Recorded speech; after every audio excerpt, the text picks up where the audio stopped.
Bà ní video dường bây giờ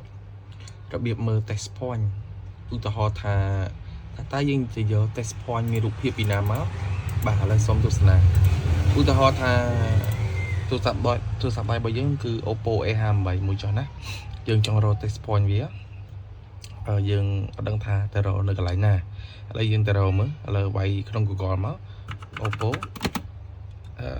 A58 បាទអញ្ចឹងទៅហើយបងប្អូនដូរ clear តិចមកវាយពាក្យថា test point ពីក្រោយអញ្ចឹងណានេះបាទ58មកអញ្ចឹងបងប្អូនយកកន្លែង image ហ្នឹងមកនេះគេ image នេះបន្តមកបងប្អូនមើលទៅបាទ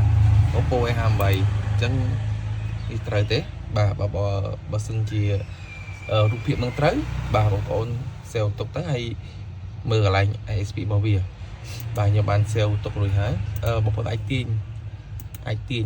វាចេញក្រៅចឹងមកនេះបាទចាប់វាចេញក្រៅចឹងមកបាទអូខេហើយទុកម្ដុំទៅឥឡូវយើងបើកមកវាបើកវាមើលបាទឃើញទេអញ្ចឹងនេះ ISP របស់វាឃើញទេនេះ test point របស់វាសម្រាប់បងប្អូនណាដែលគាត់ចង់រក test point តែអត់ដឹងថារកនៅកន្លែងណាបាទនេះជាវីដេអូរក test point របស់វា ISP បាទអរគុណ